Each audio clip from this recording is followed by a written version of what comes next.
بسم الله الرحمن الرحيم، والصلاة والسلام على سيدنا ونبينا محمد وعلى آله وصحبه أجمعين.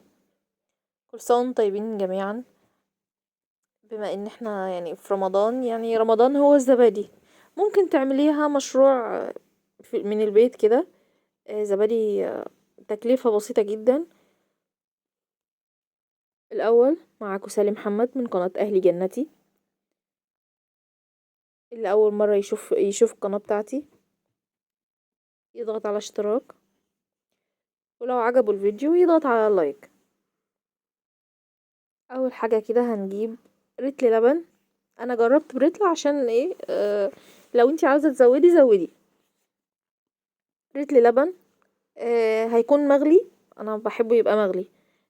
مغلي وسايباه لما يبرد خالص، او يبقى زي دمعة العين كده، اللي هو يبقى تحطي صابعك فيه تستحملي. وهنجيب زبادي بلدي بلدي.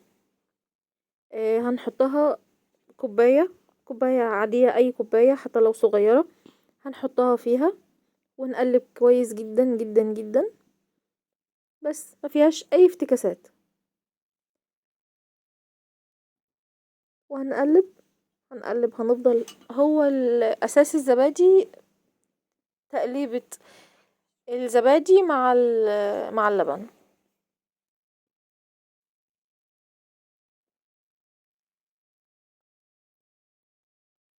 وهنجيب الطواجن هنجيب الطواجن بتاعتنا، ونكون مسخنين الفرن بتاعنا كويس، من غير لا ميه سخنه ولا من غير اي حاجه. هنكون بس مسخنين الفرن بتاعنا، مشغلينه 5 دقايق على بال ما نخلص الزبادي.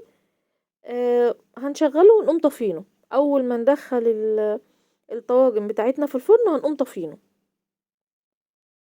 هنملى كده رتل حليب.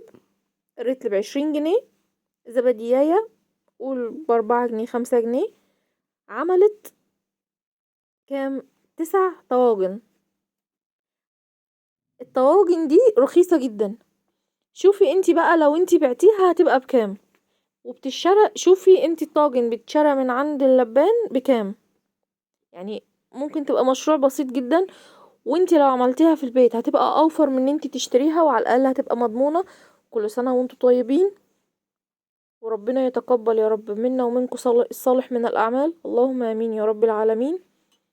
ما شاء الله. شوفوا مسافة، والله دي ساعتين بالظبط، ساعتين بالظبط. فضلت على بال ما الطاجن برد، كان الزبادي اتعمل. كانت لسه ما حطتش في التلاجة. وربنا يصلح ما بين ايدينا.